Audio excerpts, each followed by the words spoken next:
TBS. Hi Mikel, first of all, your overall reflections on the game? Incredible how you don't win the game. That's basically to sum up the dominance, the superiority in relation to your opposition, and everything that we did to try to win the game. And that's it. That we didn't deserve. We didn't get what we deserved, clearly. But there is an element that is about putting the ball in the back of the net. They did it once, and with the amount of situations, chances, penalties that we had, we didn't. And we go home extremely sad, but I cannot be prouder of my players on the team, individual, collectively, what they produce. Like on Wednesday against Newcastle, against two top teams, it is incredible. But we haven't got rewarded, and that's the downside to it. Obviously, Kai was understandably quite quickly down in the tunnel at the final whistle. What do you say to him to get him maybe back into the state of mind of the form that he's shown in his best moments? To him and to all of them, that I love them, that we all love them individually and as a team, that are a joy. I mean, what this team produces every 3 days is incredible, regardless what happens. And I'm not going to lose sight of that because of our results, or for sure, because we didn't deserve those results. What can we do better? Let's try to do it, but it's very difficult to cheat. It's an emotional part, it's something related to confidence as well, but very difficult to ask something else to our players. Jordan, the Sun. Hi Mikel. At full time, Man United tweeted the word justice, I think in reference to the Martin penalty that was missed. What are your thoughts on that penalty, and also the Ugarte? I comment about my players and my team, not about the position. But there was a clip of Ugarte maybe appearing to headbutt Kai Havertz. Have you seen? No, I haven't seen it. Go to Jamie from Sky. Yeah, Mikel, as you say, when you dominate a game like that, you create so many chances, it will intensify the calls for Arsenal to have an out-and-out striker, that they lack an out-and-out striker. Is that an area that you need to look at this month? No, but I mean, we miss from various ways, from different players, and I understand, guys, that, but I cannot love our players more, and I focus, very much focus in the ones that we have to perform at the highest level. That's it. The rest is not in our hands, in my hands. Simon, Evening Standard. Okay, was there any sort of early word on Gabriel Jesus? He looked in a lot of distress when he came off. You know, Big worry.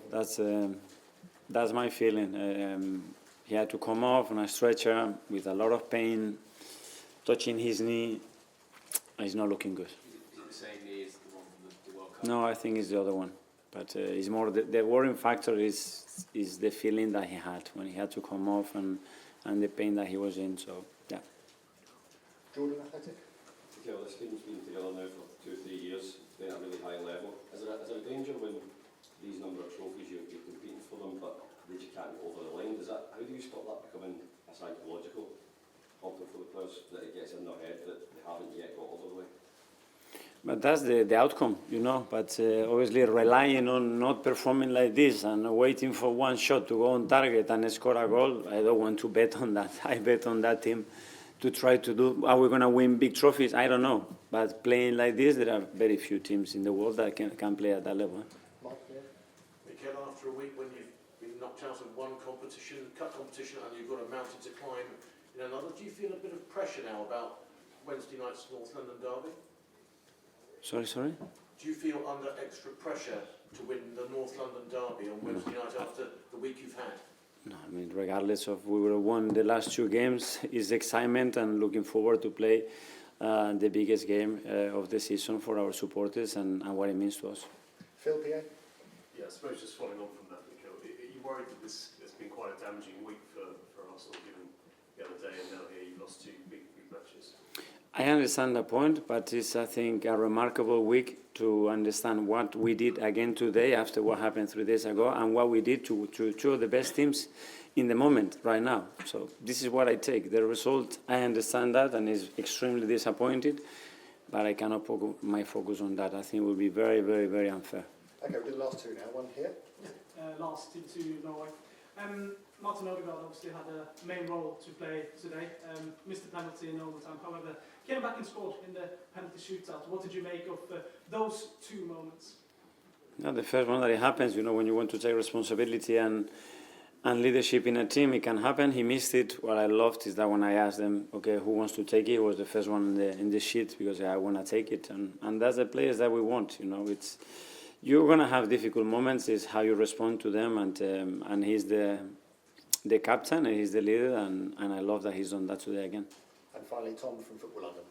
Hi. You were asked after the Newcastle game about how the fans were leaving before the end of the game. During the penalty shootout, there was quite an ecstasy moment that Havertz actually missed his penalty. You looked like you were turning around to supporters and asking for more.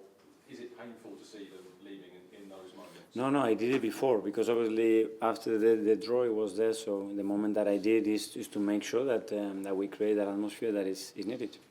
Okay, well, thanks very much. No, he's gone home. Probably tomorrow. Yeah, thank you.